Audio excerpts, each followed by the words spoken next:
Sebetulnya posisinya Pak Jokowi itu masih kader PDIP apa enggak sih? Itu semua orang kan bertanya-tanya loh, termasuk gua. Lu berharap yang satu tadi pinggir-pinggir begini? Tadi pinggir-pinggir begini nggak? Iya, fans Samsul ya tinggal ada yang begini, ada yang begini, yang begini.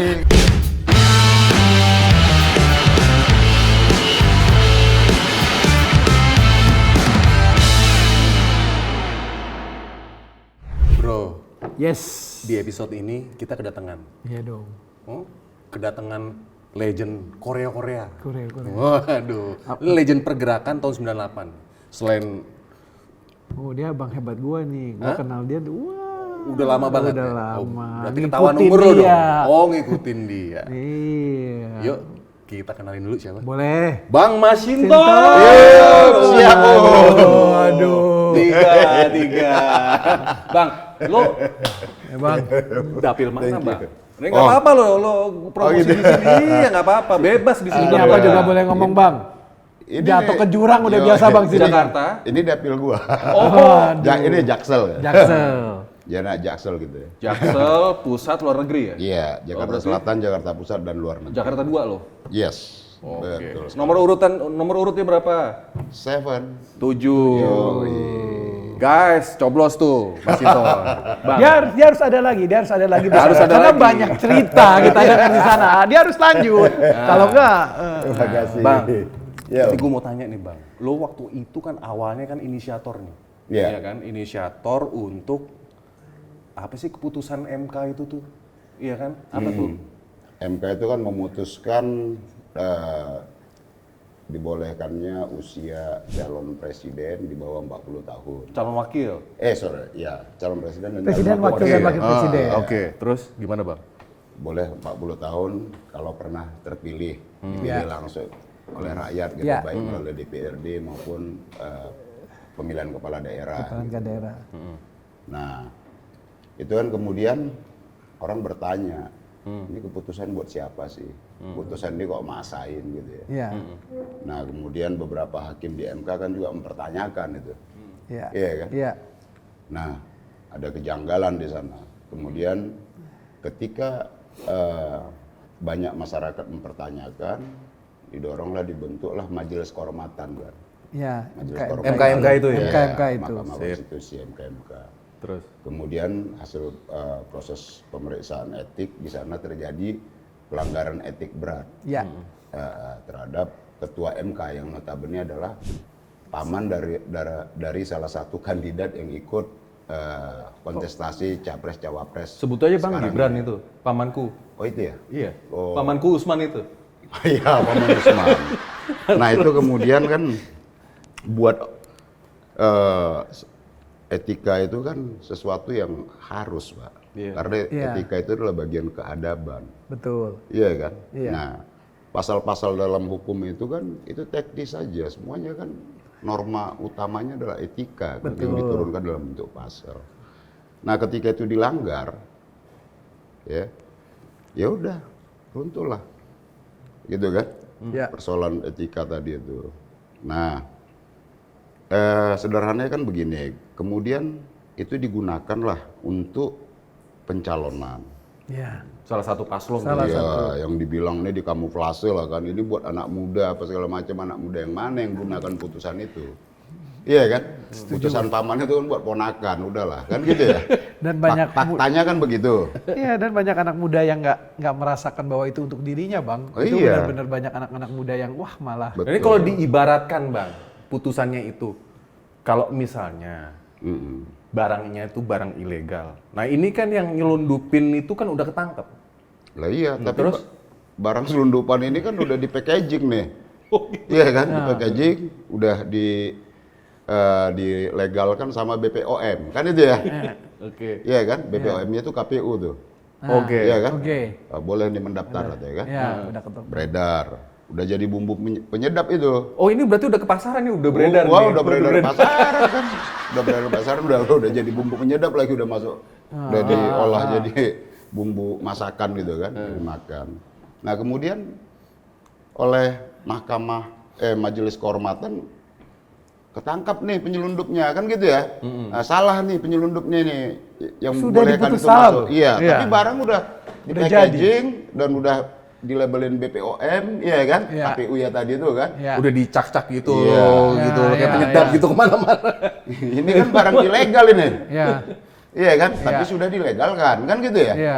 Nah, ya udah mau udah ada yang makan lagi kan gitu kan? Kan nggak Iya. mungkin dimuntahin lagi itu. Iya. Nah, yang Misalnya paling nih apa? ada yang makan itu ada yang enak, ada yang pahit, ada yang Iya. gitu kan. Itu Nah, macam-macam tuh ya rasanya. Betul. Ya ada asam gitu, kecut lagi gitu kan. Nah kayak terus, kayak belimbing sayur gitu loh. Ngomong. nah dengan kita udah tahu nih barang selundupan Ya. dan sudah beredar, Ya. ya sudah jangan digunakan jadi bumbu menyedap lagi nih. Iya dong. Artinya jangan dipilih. Ya setuju Nah, itu, kan Bang. gitu, Bos. Pinggirin Iya, dulu lah. Betul. Iya. Ini, Takutnya ada yang keaseman atau keracunan gitu ya, Bang. oh iya dong. Korosi lah. Iya kan? Nah, sekarang gue mau tanya. Itu kan semuanya udah tuh. Nah, kerja-kerja di DPR-nya gimana itu? Nah, jadi Hak angketnya itu tuh. Iya, jadi begini Jadi lagi. apa tuh. enggak tuh? Nah, jadi begini lagi tuh tentang etika tadi ya. Iya. Orang yang melanggar etika, saya analogikan tuh kalau di transportasi umum. Transportasi Oke. umum itu kereta api atau bus. Ya, ada kursi kosong. Di sebelah kita ada orang hamil. Iya. Iya kan? Iya. Kalau kita duduk di kursi kosong itu, ada nggak aturan yang kita langgar? Aturan hukumnya yang melarang? Nggak ada. Nggak ada. Silakan aja. Silakan. Iya. Kalau kita mau dudukin. Iya. Iya kan? Iya. Tetapi secara etika publik, ya pantas nggak itu? Dia udah pasti nggak pantas lah, Bang. Iya kan? Iya itu kan mah. kita harus mendahulukan etikanya kan. Betul, ya, betul, Orang ibu betul, hamil kan. betul. Nah itulah analogi MK tadi itu digunain. Oh kan nggak ada aturan yang kami langgar karena putusan MK itu final dan mengikat. Yes oke. Iya. Iya kan? Iya. Nggak ada aturan yang kalian langgar di situ. Kan itu. Tapi jelas itu hasil proses pelanggaran etika berat. Iya kan? Betul. Nah, harusnya kalau lu beretika, ya udah, lu jangan gunain dong. Tapi kan ketika ditanyakan kan jadi sensitif kan? Malah katanya etika-etika yang kasar itu gitu kan. Maksudnya oh yang dasmu Etika, itu. iya Bener, dong. ngeri, Itu, ngeri. aduh, itu ampun lah.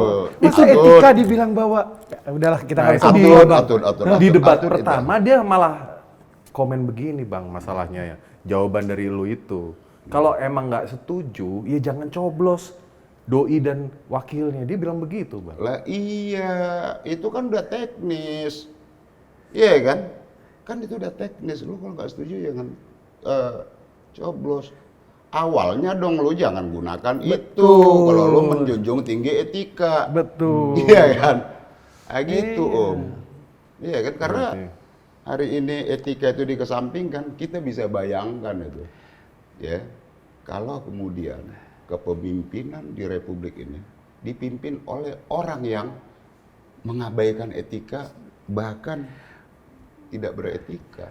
Makanya kadang-kadang yang jadi problem buat aku ini bukan nggak mau pilih dia, tapi proses dia itu aja udah nggak beretika, udah Ah, ngawur. iya. Ya ampun lah gitu kan. Jadi, Lu berarti masih ke sekarang- depan.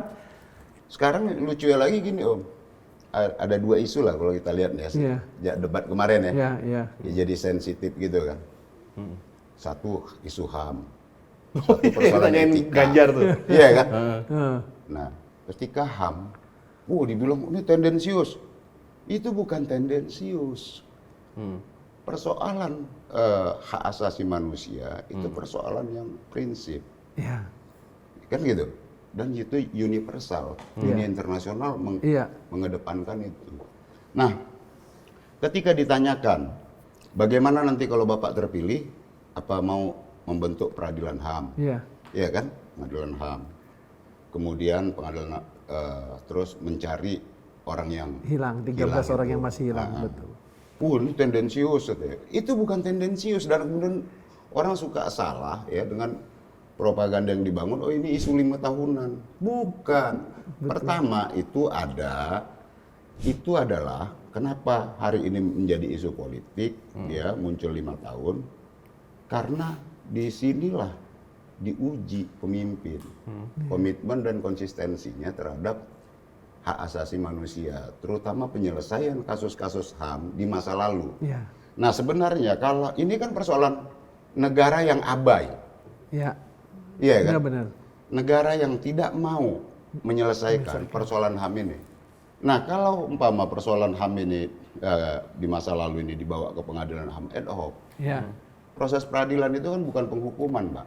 Betul. Iya kan? Betul, betul. Oke, orang yang kalau dia bersalah ya diadili, dihukum. Iya.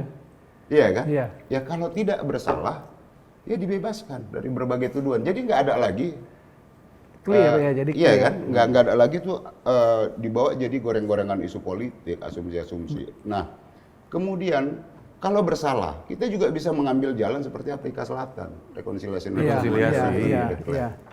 Nah, diputus bersalah, kemudian dimaafkan. Kan itu pengadilan itu kan di situ, Pak. Nah, kenapa dia jadi sensi 5 tahunan? Iya kan? Iya.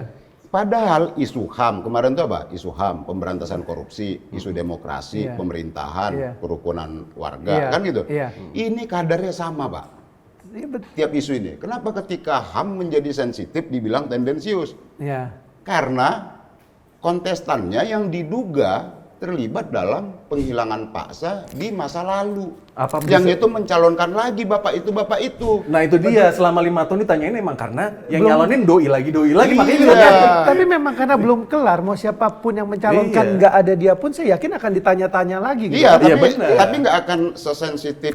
Iya, dan dia lah gitu kan. tidak- Iya, gitu Iya, kan. iya. Sama seperti isu biasa aja. Biasa kan? aja Tapi gitu kok sebenarnya. ketika ditanyakan ke bapak itu lagi, Iya. bapak itu langsung wah ini tendensius katanya kan.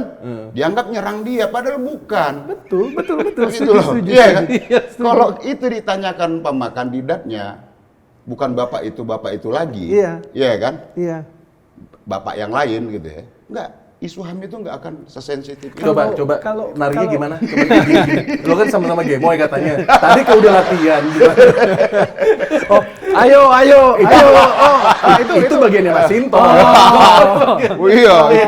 Itu Bang, itu viral itu di Aduh. TikTok, Bang. Kita Itu lo mirip. kenapa sih, Bang? Itu trending topik lo. Ayo Samsul, itu kenapa sih? Iya, itu kita miris loh begitu tuh. Itu contoh tidak punya etika tadi karena pertama dia ada di situ karena proses melanggar etika. Kemudian ketika dia di situ, yang itu sudah jelas tuh dalam aturan KPU, aturannya, etiknya gitu ya. Iya. Baik itu supporter, pendukung maupun para kandidat tidak boleh bersorak-sorak. Etiknya kan di situ. Iya. Dalam Iya. aturannya juga begitu. Aturannya memang ada kan Terus, itu kan. iya. Malah dia sendiri Tapi kan. karena barang ini dari awal memang Itu melanggar tadi. etik, maka Bawang selundupan tadi itu Iya. loh. Analoginya. Tapi jadi aku penasaran, apakah sebenarnya dia ngerti aturan nggak sih itu anak? Gitu kan sebenarnya harusnya ngerti ya. Mau Waduh. calon begini. bahaya kita Itu kan. yang kecil loh, Bang. Itu yang kecil loh. Kita bicara yang peraturan kecil cuma Lo peraturan nanyanya KPU loh. di negara kita apa Konoha, men? Oh iya sih. Hati-hati kena Kan delik lo. bahaya. Republik ini dipimpin orang yang Iya yang Yang aturan, iya, aturan kecil pun gitu lah. istilahnya. Ya masa sekelas dia lampu merah harus dia lewat dia berasa, sorry ya kan nggak gitu juga masa kan. kita milih pemimpin levelnya pemandu sohra gitu loh. Iya kan? Iya. Ini kan kita mau milih pemimpin. Pemimpin itu Iya, memandu ide, bukan memandu sorak. iya, Gitu loh, memandu ide, gagasan. Kan gitu. iya. Nah, jadi kalau kita lihat di belakangan ini ya, miris loh kita nih, bangsa ini. Bangsa ini lahir dari sebuah ide. Iya. Ide anak-anak muda, Pak. Iya. Dari proses kebangkitan Nah, nasional, nasional. 1901. Era kebangkitan pergerakan modern gitu kan. Iya. Zaman pada masa kolonialisme dan imperialisme. Kemudian 1928, anak-anak muda mencetuskan. Iya. Iya kan? Iya. Berbangsa satu, bertanah air satu, berbahasa Iya. satu Indonesia. Mencetuskan sebuah bangsa, Pak. Idenya tuh luar biasa. Anak-anak muda tuh, iya kan? Iya. Nah, kemudian 45. Anak muda lagi. Anak-anak muda tuh merdeka. Iya kan? Iya. Kita kenal tuh kelompok geng Menteng 31 dulu kan. Iya. Kelompok Menteng 31 yang mendesak Bung Karno dan Bung Hatta Iya. dibawa ke Rengas Dengklok Dengklok untuk dipaksa, ya, bawa ke Jakarta memproklamasi. kembali memproklamirkan kemerdekaan kita. kan. Terus Itu anak muda. Ini generasi anak-anak muda yang punya idealisme tinggi. terhadap bangsanya dan terhadap nasib bangsanya, Pak. Nah, menurutnya Mas Sekarang, Ivan, hah? iya kan, anak mudanya levelnya belimbing sayur tuh. Iya, Tapi disamakan, terdegradasi loh kita ini, bangsa ini. Bang, tapi disamain sama Tujuh- Syahril loh. Iya, dari 45 kita merdeka, kalau kita tarik sejarah pergerakan bangsa kita sebelum prakemerdekaan, iya kan, anak-anak muda yang punya ide, sekarang tuh anak muda karena orang tuanya, Pak. Nggak punya ide. Iya, iya. Ya kalau Iya saya lihat kan? sih sebenarnya Nggak cuma punya ide. Kita mengalami degradasi jauh nih. ya, Dari mentalitas pejuang, karakter kepemimpinan yang mengedepankan ide, menjadi karakternya belimbing sayur. Asam, kecut, gampang rontok tuh. Loh Bang, itu kan 98 yang berusaha kita lawan, Lah Bang. iya. Orang yang makanya Bang, Makanya sekarang kita- dibalikin lagi ke sana, Nah Bang. iya, kok bangsa ini jadi mengalami kemunduran jauh. Muncul anak muda katanya. Iya, anak mudanya mana dulu nih, ya kan? Nah, Anak makanya muda itu 25 tahun idealis. reformasi kenapa balik lagi? Menurut Abang gimana analisanya nih? Ini baru 25 tahun ini sebentar loh. Iya. Ada yang Apa karena generasi Gen Z dan milenial ini Ya kalau masih saya lihat belum sih ini? bukan. Buktinya kan anak-anak Gimana? muda. Sebenarnya gini Om, kalau kita lihat ya, maaf nih, Ah, ya, komitmen terhadap agenda reformasi dan demokrasi yang minim belakangan ini. Sebenarnya Pak, kalau kita lihat nih ya, kepemimpinan sejak pasca Pak Harto, Iya. semuanya komit terhadap agenda reformasi dan demokrasi. Ingin proses konsolidasi demokrasi di Indonesia ini stabil. Iya, iya. Iya kan? Iya. Maka dia nggak mau tuh menentang yang namanya, nggak mau tuh menabrak norma yang diatur dalam semangat reformasi demokrasi itu apa? KKN itu, kolusi, korupsi, nepotisme. Iya. Iya kan? Iya. Contoh Pak Habibie, Pak Gus Dur, Bagus tuh. Bu Megawati, bahkan Pak SBY. Mereka nggak mau, Pak, nggak berani, karena mereka masih punya etika tadi ya. Gitu. Anaknya dipaksakan untuk, dalam jabatan tadi itu, meskipun nabrak, apalagi sampai nabrak norma, Pak. Kalau presiden kita yang sekarang? Ya hasilnya kan Paman sudah memutuskan melanggar etika berat kan. Paman tadi itu hanya untuk ponakan tadi. Kan itu yang ditabrak, Pak. Di situ kan unsur nepotisme. Jadi kalau saya lihat nih orang mempersoalkan dinasti, kalau saya bukan dinastinya, Pak. Betul. Nepotismenya. Nepotismenya. Kalau dinastinya kalau memang dia berproses, dia Oh berjuang iya, dari wah kita dukung dalam Bang sistem ya. negara monarki saja, Iya. ya, yang dinasti turun-temurun, dipersiapkan tuh, Pak.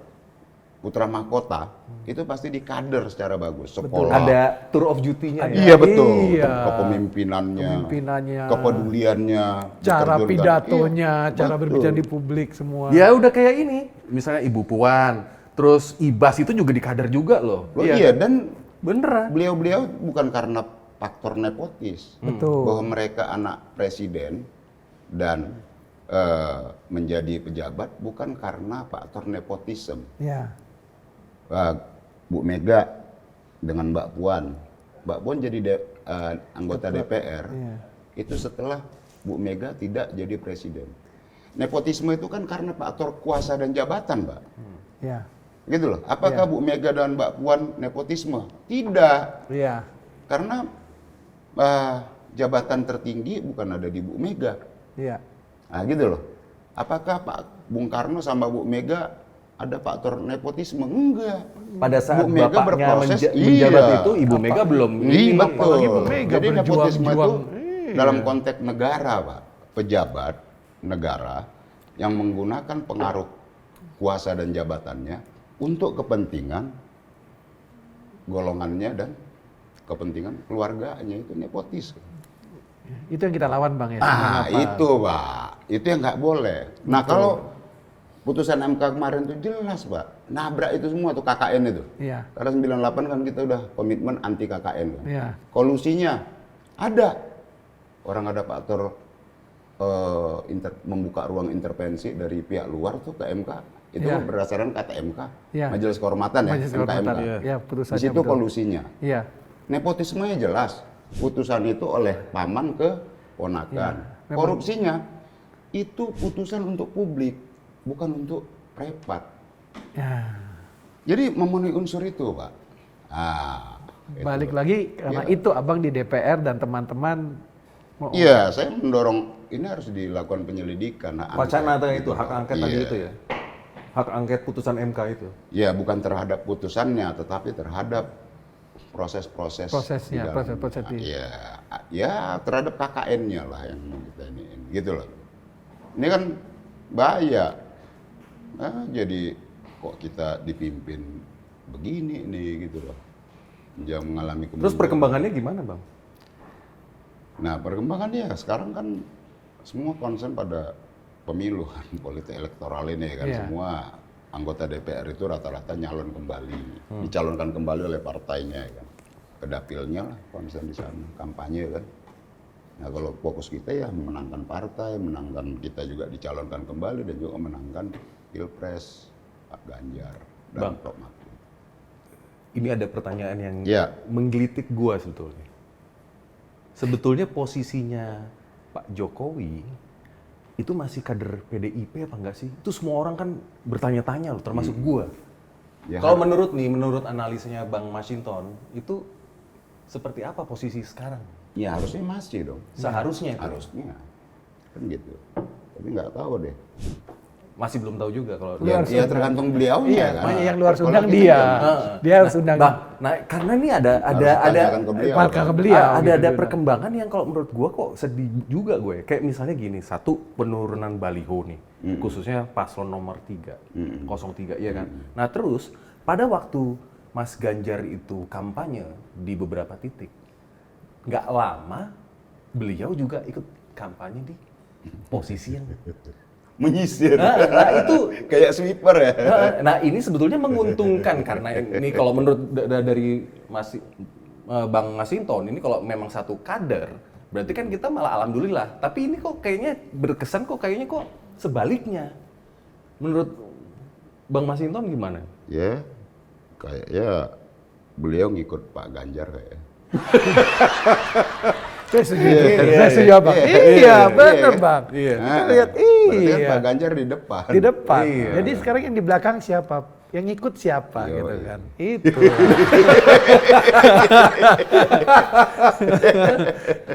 Bang, sekarang ini kita bicara gini deh. Oke, kalau lo nggak mau belak-belakan mengenai itu, Iya.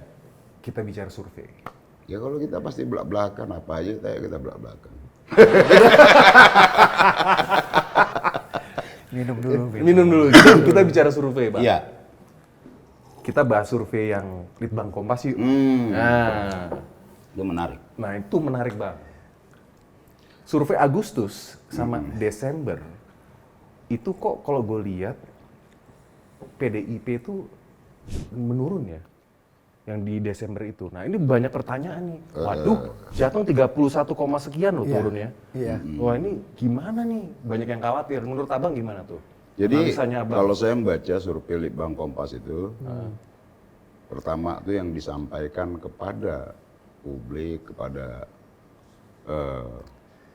pengguna lembaga survei, ya, dan juga yang menggunakan lembaga survei tadi ya, dan juga terhadap lembaga-lembaga survei yang mencoba membangun persepsi ke publik, mempropagandakan satu Mempropagandan. putaran, gitu ya. Betul, Ada betul, beberapa betul. tuh kan yang Ya, sudah ya. yang Ya kita tahu Tuannya. lah. Arahnya Iyalah. cipta kondisi ya. Iya. Ya, pokoknya ciptakon gitu. oleh Litbang Kompas menyampaikan, ini nggak bisa satu putaran. Iya. Ah gitu loh. Iya. Ini dengan durasi waktu 1 bulan berapa ya, sejak Desember itu ya. Dalam durasi 2 bulan ini berat nih untuk mau dengan angka 39 tadi ya. Iya. Untuk mau satu putaran gitu loh. Dia cuma menyampaikan itu tuh, Litbang Kompas menyampaikan itu. Iya. Jadi itu sebenarnya bagus, gitu loh, yang disampaikan oleh Litbang Kompas. Mau diapain pun, ini potensinya tetap 2 putaran. 2 putaran. Karena mengejar 39% ke 50+1 dalam durasi waktu 2 bulan, itu rasanya sulit. Kalau dalam hitungan-hitungan survei, hitung-hitungan statistik gitu ya, dengan durasi waktu yang singkat, dan kemudian ditambah lagi pasca ada survei ya, Iya. setelah ada debat, Iya. itu mempengaruhi publik kan itu kan, Betul. dimana yang tadinya Ragu-ragu. topeng gemoy, kemudian topeng mulai kebuka kan. Nah, dari gemoy menjadi gemosi gitu loh. Iya kan? Nah, itu kan mulai terbuka tuh, publik mulai ngelihat. Nah, gitu loh. Nah, jadi kalau kita membaca apa yang disampaikan oleh Litbang Kompas, bagi saya itu jelas pesannya. Ini loh temuan kami di bawah. Nah, kemudian itu satu. Kedua, oh ini PDI belum sukses nih. Itu. Orang awam kayak saya kan jadi, wah ini kandang banteng kayak begini nih, hasilnya gimana nih Bang? Tapi kita yakin karena preferensi di survei di kami itu juga yang durasi waktunya sebelumnya itu nggak jauh ya. Di angka 24-26 gitu ya PDI Perjuangan itu. Nah, tetap sebagai pemenang. Nah, pada saat survei di akhir November dan di awal Desember itu memang partai sedang mempersiapkan seluruh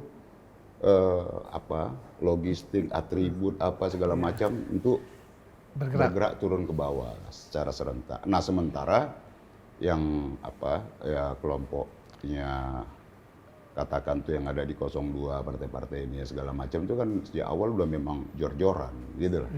Jadi kita nggak terlalu khawatir lah ya dengan kemampuan dan semangat pergerakan teman-teman Korea ini. kader-kader banteng ini di bawah gitu. Itu semakin melecutkan. Begitu lihat survei, wah kita belum gerak nih, bergerak gitu. Berarti bukan karena si Jateng ini masih ngopling, Bang, ngopling. Kan ada yang bilang, wah ini jangan-jangan nih ngopling nih, ayo, tapi enggak gitu, enggak dikenal di PDI Perjuangan. Betul, nggak ada cita-cita Atau begitu, Bang, bukan ya? karena masalah dualisme, Bang? Enggak ada tuh. Nggak ada. Gerak di bawah, karena semua kader partai itu baik yang calon nggak pun calon, ya kader partai itu dia punya semangat juang untuk Banteng itu menang. Nah gitu loh, spirit berjuangnya di situ. Dan yang akan menarik kan mereka juga nggak bisa lewat dari 40 Bang, mentok-mentok segitu aja. Oh iya. Makanya, Iya. dan kita kan belum bergerak. Yang masih diperebutkan itu ya, masa mengambang itu 28,7 ya, itu Dan gede banget itu kan? Dan itu separuh lebih itu ya potensi pemilih Ganjar dan Prof Mahfud. Wah, lebih Bang itu. Saya yakin Iya. bisa 70-80% Bang itu kan. Karena mereka yang berpikir, yang melihat, yang betul. menunggu. Apalagi semenjak kemarin debat ya. Waduh. Nah bener nggak Bang, itu sebetulnya yang masa yang ragu-ragu itu yang besar itu 28,6 itu karena pertanyaan orang awam lagi nih. Karena pada waktu itu Pak Ganjar dan Prof Mahfud salah strategi. Mereka attacking si Pak Lurah katanya begitu. Baru masanya itu yang pro itu ragu-ragu nih. Itu bener nggak? Analisa Abang aja. Iya, tapi Kok saya nggak yakin nyerang Iya, Pak Lurah ya nggak ada ya itu saya bahwa lihat itu diputar balik aja. diputar balik aja sama itu. itu. Prof Propaganda Mahfud itu. Propaganda juga, lah. Pak Ganjar juga nggak ada menyerang gitu loh. Iya kan. Iya, saya pikir nggak ada yang nyerang Pak Jokowi juga lah. Sebetulnya tuh nggak ada tuh ya. Nggak ada, itu propaganda aja lah. Saya masih punya keyakinan, benar nggak Bang? Sebenarnya Pak Jokowi dan Bu Mega juga baik-baik aja sebenarnya. Ya kita harapkan ya baik-baik aja. Kameramen gue ketawa juga. Iya, ya kita harapkan baik-baik aja kan. Iya. Pokoknya kan Iya kan pertanyaannya pernyataannya Mas Ganjar juga gitu. Saya nggak yakin kalau Pak Jokowi itu dukung mereka. Kalau dukung mereka pasti udah 100% katanya Pak Ganjar gitu. Ada di kumparan gue baca kalau nggak salah deh. Nah, Iya bener nggak tuh? Iyalah, kalau artinya itu kan kalau dibayangkan ya, pendukungnya Pak Jokowi kemudian pendukungnya siapa? Prabowo. Pak Prabowo. Kalau dibaca dengan matematika begitu, iya jadi ya kelar ya Bang. ya berarti kan udah kelar. Udah kelar dong. Tapi kan di publik kan melihat, oh iya ini calon pemimpin, calon presiden kami ke depan. Dan publik itu lebih otonom. Bahwa kalau saya melihat ya, approval rating terhadap presiden juga tinggi ya. Tetapi dalam faktor menentukan pilihan, masyarakat juga lebih otonom. Dia akan melihat nih, siapa nih calon presiden kami ke depan. Enggak dah, kalau yang gesmosi enggak dah, katanya kan gitu. Nah kemudian ya butuh rekam jejak kepemimpinan yang jelas, tangguh dan punya perspektif, ide dan konsisten gitu loh. Nah, orang kan umpama kayak kemarin nanya, ini Pak Ganjar antara perubahan atau melanjutkan gitu ya. Iya. Positioning itu ya ditanyain Nah, tuh itu ya. yang nggak dipahami gitu loh. Kalau dalam apa itu ya, posisi Pak Ganjar dan Prof Mahfud itu dalam dia tidak dia tidak menjadi antitesa. Antitesanya si ini Iya ya kan? Pak Iya. Jokowi ya. Iya. Iya. Dia adalah sintesa dari dua ini tadi, Pak. Iya. Jadi perbaikan tadi itu, karena dimanapun perbaikan dan penyempurnaan itu adalah sesuatu yang harus. Harus, dua-duanya Gitu loh, harus. Pak. Jadi kalau dikatakan tuh, wah ada yang Pak Ganjar nggak dalam posisi bingung. Iya. Nah gitu loh, dia sintesa dari kedua kandidat ini. Ya sebenarnya ini udah berapa kali Pak Mahfud secara terbuka kan bicara juga bahwa mereka Perbaikan ya. Melanjutkan dan memperbaiki yang Iya kan, kalau 01 antitesanya, Iya. 02 tesanya. Iya, 03 sintesa Sintesanya. dari gitu loh kalau dalam dialektika pemikiran itu kan itu. Pak Mahfud selalu bilang ada dalilnya kan sebenarnya itu kan. Menarik sih Bang. Nah, ini gue mau tanya. Waktu belum lama ini kan ketumnya Bang Masinton kan pidato berapi-api itu. Terus diikutin Pekdik, ya kan? Wah. Nah, Neo Orba. Nah, menurut Bang Masinton gimmick atau enggak dia? Enggak. Itu apa? Bu Mega itu bukan tipikal orang yang senang gimmick. Gimmick itu kan ya pura-pura. Seakan-akan kan gimmick itu kan bukan yang asli kan. Gimmick itu dalam dunia hiburan, marketing itu perlu. Ya kan? Dalam politik juga perlu gimmick-gimmick lah, tapi ya itu cuman ngenak-ngenakin aja gitu loh. Tapi lebih kalau Bu Mega itu bukan di situ. Itu beliau menyampaikan sikap Bu Mega, pendirian dan komitmen beliau terhadap reformasi dan demokrasi itu, Pak. Nah, kita ada sebagai sebuah bangsa dalam 25 tahun perjalanan bangsa kita sekarang ini kan karena kita konsisten dengan agenda reformasi dan demokrasi tadi. Yang ini harus dibawa berjalan terus. Nah, oleh Ibu Megawati diingatkan, nah itu loh, akhir-akhir ini, kan akhir-akhir belakangan ini, pasca putusan MK gitu loh. Ada ciri-cirinya, Bang? Iya, ada yang berupaya coba membawa ini ke situasi Orde Baru, maka disebut dengan Neo Orba tadi itu. Salah satu contoh putusan MK-nya itu kan udah bentuk pelanggaran merubah undang-undang untuk keperluannya. Nah, terus kesininya itu loh setelah putusan MK, kan Bu Mega kan nggak ujuk-ujuk dia pas putusan MK dia komentar itu. Iya kan? Nah, komentar itu setelah yang jedanya beberapa lama ya kan, Bang? Nah, memang ada ciri-ciri negara kita ini menuju ke kembali ke Neo Orba itu. Yang disampaikan oleh Bu Megawati, beliau kan bukan tipikal orang yang reaksioner ya. Sikap dan juga pandangan-pandangan beliau itu pasti itu melalui dari proses kontemplasi, Pak. Dia lihat, dia merenung, dia lihat perjalanan bangsa ini. Karena kan Bu Mega kalau kita lihat ya dibanding elit-elit partai politik lainnya, Bu Mega kan nggak mau larut dalam hiruk pikuk dari proses dari awal pengen dukung ini, pengen dukung itu. Bu Mega tuh menjaga jarak dari keriuhan itu. Nggak mau menari di genderang orang. Benar ya. Iya. Nah, Bu Mega sehingga kita bisa melihat tuh apa yang disampaikan oleh Bu Mega itu adalah buah dari kontemplasi itu. Oh ini gelagatnya begini. Dan juga informasi yang ke beliau langsung dengar gitu kan dari informasi-informasi ini ya. Iya nih kayak kita juga merasakan yang sama kan gitu kan, terutama pasca MK. Nah, sebagai tokoh bangsa ya beliau menyampaikan gitu loh. Nah, kan beliau menyampaikan yang nggak bisa ya gitu loh. Ini demokrasi ini bukan sesuatu yang jatuh ujuk-ujuk tiba-tiba kita terima datang dari langit, tidak. Gitu loh. Melalui proses perjuangan. Nah, beliau mengingatkan ya jangan sampai balik Kan begitu. Nah, diingatkan lah. Nah, kemudian kaitannya dengan umpama, kalau kita lihat nih ya, pemilu umpama. Pemilu ini kan harus menjadi sarana kontestasi ide gagasan. Ya.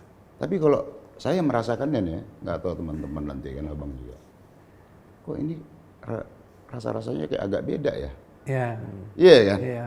Pemilu kali ini, kan gitu ya? Iya. Direcehkan maksudnya. Iya, Iya. Iya kan? berbeda. Artinya itu tadi ya, dari mulai proses MK tadi. Kita kan harus melihatnya proses MK. Kemudian pelibatan instrumen negara. Iya. Gitu lah ya. Potensi-potensi mengarah ke abuse of power itu mulai itu. Gitu loh. Makanya itu satu yang sebenarnya saya mau tanyain juga tuh Bang. Segala macam. Potensi-potensi yang kita anggap seperti itu, apa sebenarnya yang kita teman-teman bisa lakukan supaya minimal ya itu nggak terjadinya sampai nggak wah-wah gila-gilaan seperti itulah Bang. Ya, sebenarnya potensi itu kan kita berasa kan teman-teman yang seperti Abang bilang gitu kan. Nah ini harus kita kawal sama-sama Bang, pemilunya. Terutama kita kawal sama-sama baik itu antar kontestan, artinya baik kontestan pendukung Pilpres maupun kontestan pendukung partai politik, simpatisan partai politik.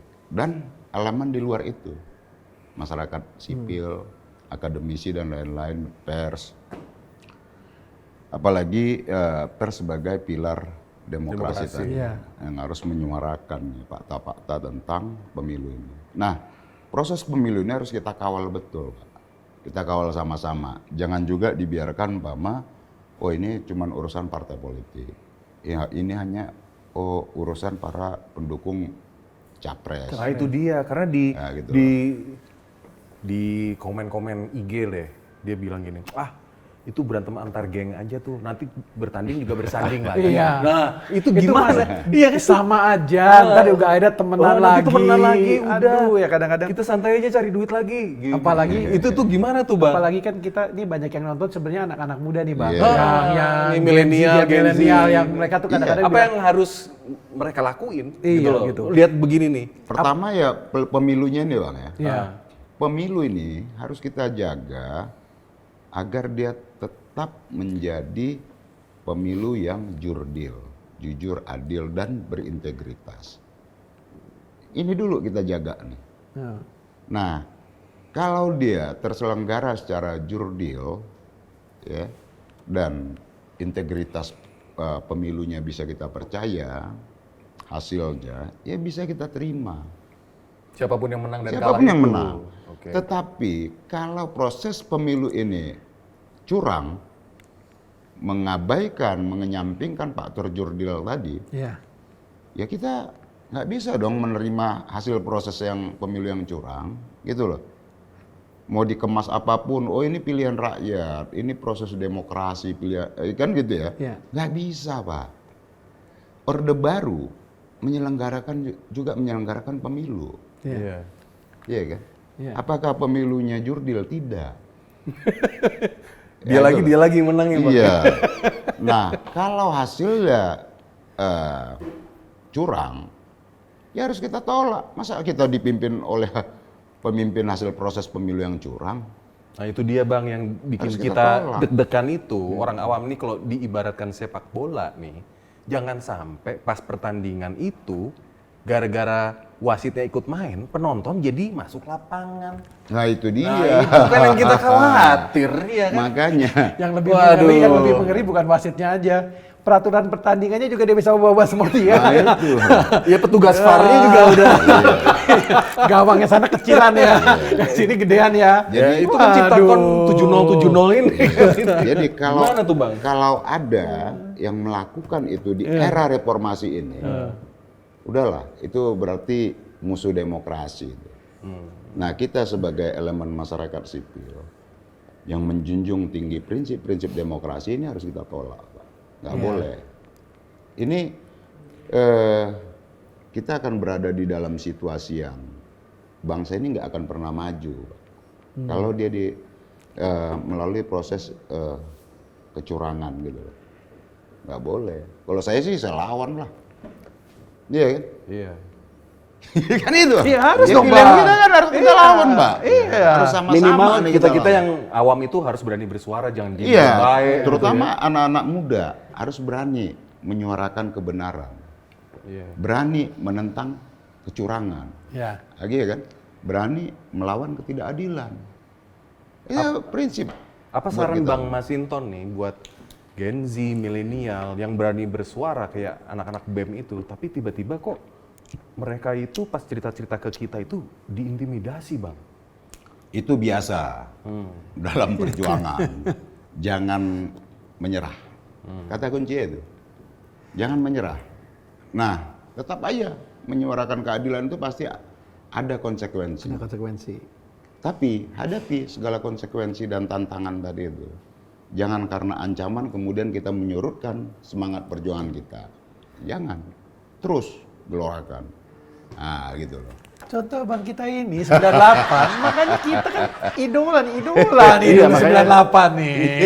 Kan nggak semua orang berani di depan kayak Bang Masinton. Makanya Bang, kayaknya Abang si sebenarnya Adian harus sedikit Apitupulu, cerita gitu-gitu. Bang, biar anak-anak itu saya Mungkin- kaget gitu ada ketua partai Bang. Orde Baru apaan sih? Itu karena kebanyakan Bang. makan yang instan-instan, Bro. Aduh dia nggak. Itu ngeri loh. Ngeri Bang kita Bang. Gimana Bang dia Gimana, bisa Bang? bicara? Ada cerita-cerita dikit yang buat adik-adik nih, Iya, biar supaya Bang, supaya biar jangan paham kayak gitu mereka loh. lah gitu. Iya. Jangan ya minimal jangan kayak dia lah. Makanya itu sebuah bangsa bisa maju kalau dipimpin oleh orang-orang yang mengerti sejarah. Iya. Iya kan? Sejarah bukan sekedar sebagai sebuah pelajaran yang cuman buat dihafalkan, tapi sejarah adalah sebagai sebuah pengetahuan Iya. agar kita bisa melangkah ke depan, membangun peradaban gitu. Nah, itu yang disampaikan oleh Bung Karno, jangan sekali-kali melupakan sejarah. Iya kan? Masa kita harus hidup ke zaman baheula supaya tahu Iya. kondisi ketika zaman Fir'aun? Iya. Iya kan? Masa kita harus hidup kembali ke zaman Fir'aun gitu loh. Terus, gua soalnya saya nggak hidup di masa itu, ya itu kan menampakkan, ya maaf nih kalau minjam bahasa Bang Rocky, ya kedunguan lu. Iya kan? Kan pertontonan kedunguan lu, gitu loh. Yang kita bingung, lo kok bisa? Orang dulu bisa mimpin partai gitu loh. Iya kan? Iya. Nggak ngerti sejarah, Pak. Karena generasi Bahaya loh. instan. Ah, itu dia. Ini bahayanya, ya. Kalau mie instan dicampur asam. Iya kan? Ada asam sulfat, asam folat, sama belimbing sayur. Iya kan? Ntar keluar loh mie instan ini. Kan kalau soto mie biasa soto Ah, iya, mie instan bimbing sayur. Mie instan itu dicampur asam lagi, Pak. asam. Ada asam Ada sulfat, garam. asam folat, sama belimbing sayur. Udah rasanya udah kayak apa tuh? Iya kan, mie instan aja kita, yang instan aja kita, waduh, kan gitu ya? Itu ditubir jurang, lu minum lagi. Itu di Wakanda ya, Bang ya? Iya, enggak, di Indonesia, Pak. Oh, dia Iya. Kalau Indonesia Kalau kita saya minum nggak lagi. apa-apa, kalau saya nggak apa-apa. Kan fakta yang saya sampaikan, teman-teman nggak apa-apa berlindung di Wakanda, nggak apa-apa. Jadi, ini teman-teman cerita di Wakanda. Kalau saya cuma menegaskan ini di Indonesia. Kita nggak nyambung loh. Kita bicara hal yang beda. Iya kan? Ya, masih punya imunitas, Pak. Iya kan? Iya kan? Masih punya imunitas. Abang Nah, kita enak gunakan gitu. imunitas. Nah, makanya nggak apa-apa Wakanda aja. Publik juga paham Wakanda aja. Ya. Biar saya aja yang menegaskan. Iya kan? Iya. Bang, Iya. lanjut Bang, lanjut Jadi Bang. pokoknya anak-anak milenial ya jangan terpesona dengan gaya-gaya instan. Iya. Iya kan? Iya. Apalagi model mie instan campur asam, asam sulfat, asam folat plus belimbing sayur. Waduh, kecut rasanya. Udah asam kecut. Mari kita ngopi dulu. Ngopi.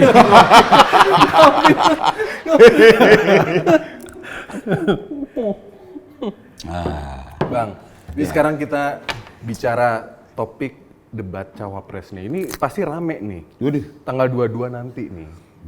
Tapi ada ahli-ahli yang bilang nih, gue baca ini Bang, seharusnya nih ya, jangan dimasukin topik yang ini Bang. 1A, perkotaan, dan APBD. Karena seolah menguntungkan cawapres itu.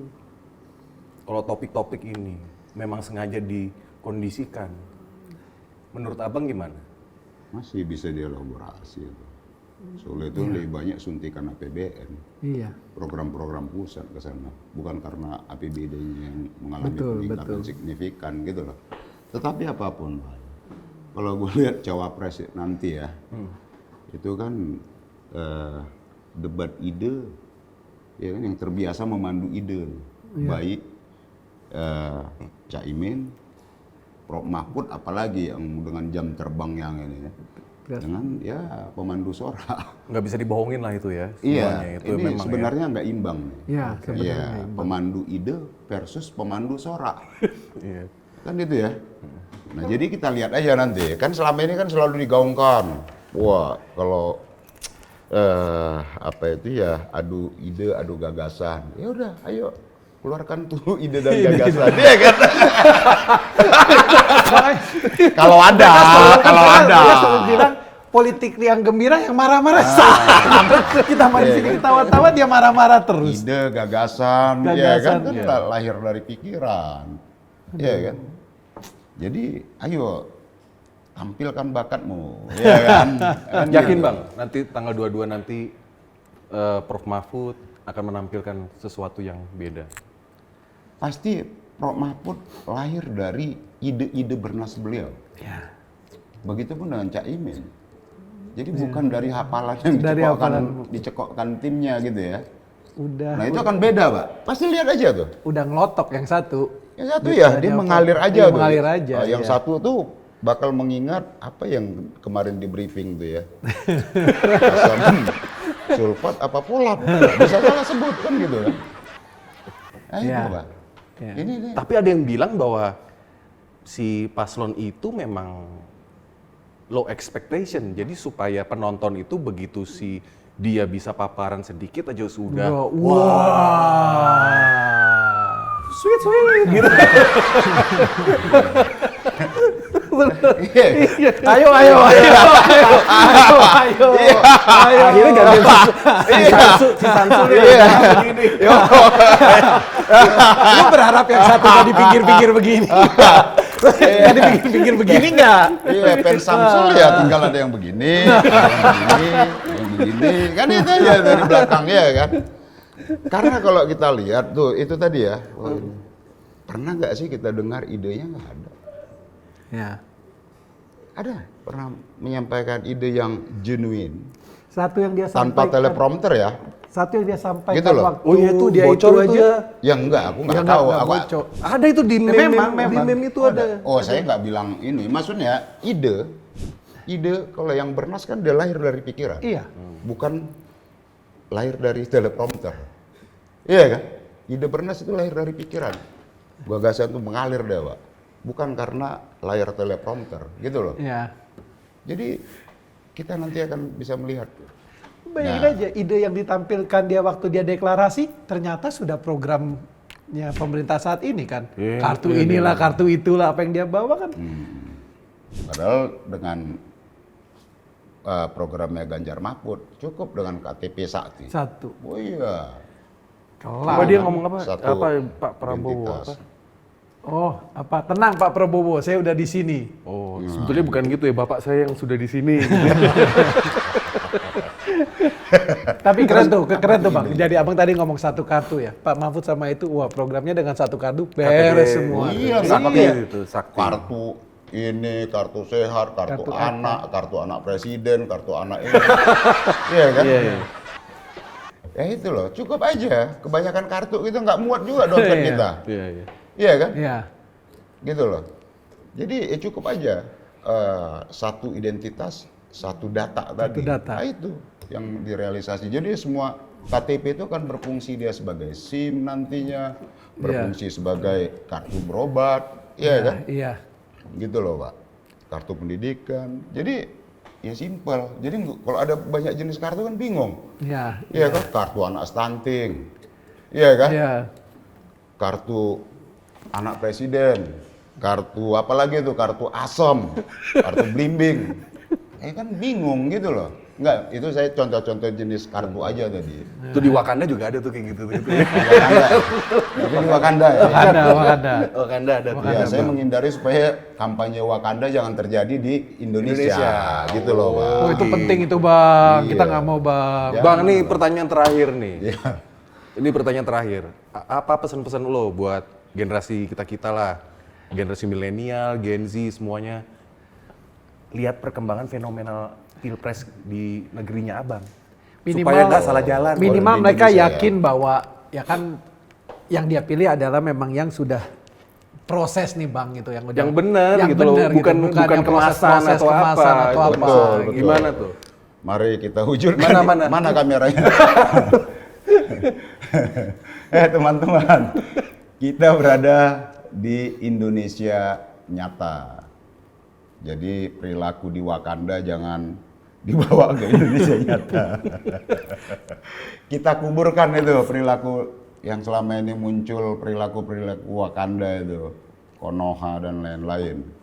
Maka anak-anak muda pilih pemimpin yang memiliki rekam jejak dan komitmen yang jelas untuk demokrasi, kedaulatan rakyat. Jangan terpengaruh karena gimmick-gimmick. Ya kan? Gimmick itu bukan sesuatu yang substansial. Yang substansial itu adalah demokrasi dan kedaulatan rakyat. Yang substansial itu adalah mengharus utamakan kepentingan rakyat. Maka kita pilih pemimpin yang mengedepankan etika, mengedepankan nilai-nilai demokrasi, mengedepankan hak asasi manusia. Salam dari saya untuk kita semua, kita jadikan pemilu ini sarana untuk merubah Indonesia menjadi lebih baik dengan gerak Satset Indonesia Unggul, Ganjar Mahfud. Sampai ketemu lagi di belak-belakan bersama gue Singgi dan Erwin. Ciao.